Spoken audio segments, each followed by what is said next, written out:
Il y a des choses que je ne sais pas. C'est comme le congélateur. Je ne sais pas m'en servir. Hein. Je sais le remplir, je ne sais pas le vider. Il y a même des fois où j'enlève le congelé pour faire la place pour le frais.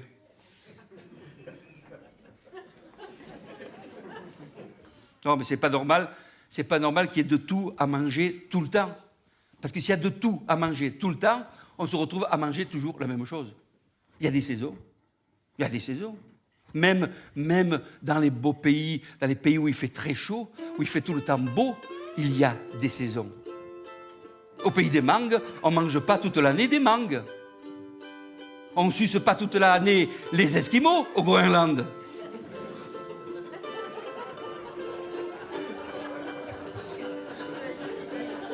Vous avez vraiment l'esprit mal placé. Hein. Les saisons sont faites pour que la terre se repose et puisse se produire. Les saisons, c'est comme nous aussi, on a besoin d'avoir des saisons. On a besoin de se reposer pour pouvoir se reproduire.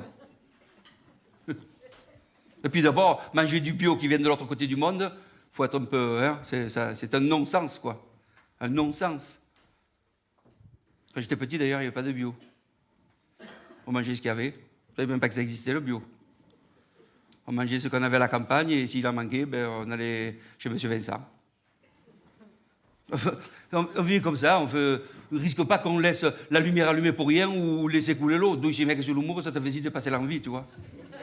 Puis, il n'y avait pas besoin de campagne publicitaire pour nous dire de faire des économies. On en faisait, point final. C'était comme ça. En plus, ma mère avait le syndrome du pain rassis.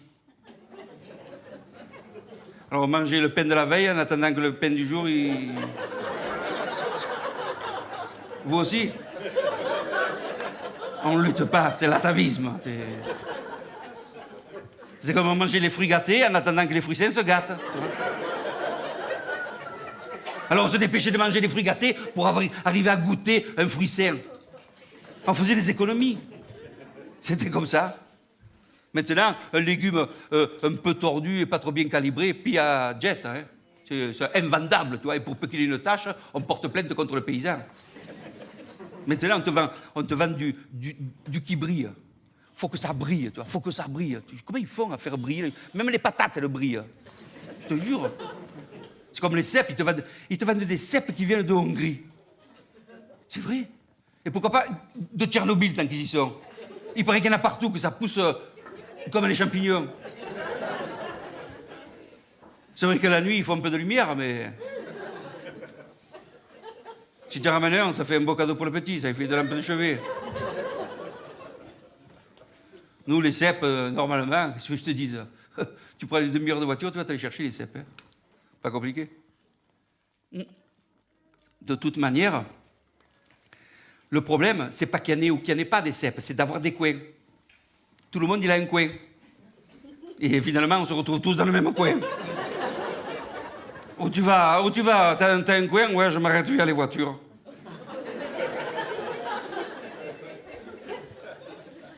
C'est incroyable. Mais bon, c'est comme ça. L'intérêt d'avoir un coin, c'est de se le trouver, de se le faire, de se le chercher, de prendre le temps de visiter, de fouiller, de regarder avec les yeux et tout ça, quoi. Mais ici, les champignons, quand il y a les champignons, mais ils viennent tous imbéciles. Hein. Il y en a, parce que pour qu'il y ait des champignons, tu comprends, il faut qu'il y ait un minimum de belles choses qui se passent. C'est-à-dire qu'il ait bien plu, mais pas trop. Qu'il y ait eu du soleil, mais pas trop. Pas de vent, que la nuit, il faut qu'elle ait été fraîche, mais pas trop fraîche, tu vois. Et là, à partir de ce moment-là, tu vois, il y a comme de l'électricité dans l'air. Certains sont déjà partis dans la forêt chercher des espilles, les champignons mauvais qui appellent les bons. D'autres sont sur les starting blocks avec le panier dans la bouche, prêts à bondir, tu vois. Parce que quand il y en a, il faut y aller, tu vois. Tant qu'il y en a, ben... Puis alors voilà, alors le truc, c'est moi dans le village, je cherche. Je sens que c'est à peu près l'époque des champignons. Je tourne dans le village et je renifle. Et s'il y en a un qui fait cuire du cèpe, je te jure que je le sens. Et s'il se croit faire le malin qui fait cuire avec la fenêtre fermée, c'est les habits qui sentent. Il n'y a rien de plus tenace que l'odeur du cèpe. Ça, je vous le dis. Mais alors, quand il y en a, il faut se dépêcher. Parce que ça va vite.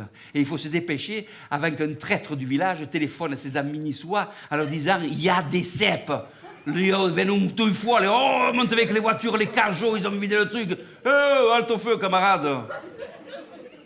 Alors en plus, nous, on a même un vieux qui est devant le village, qui voit tout ce qui se passe, c'est l'octroi, tu vois.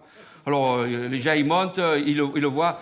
Bonjour monsieur, pareil, les champignons. Ah bon, vous m'en apprenez une belle là, tu vois.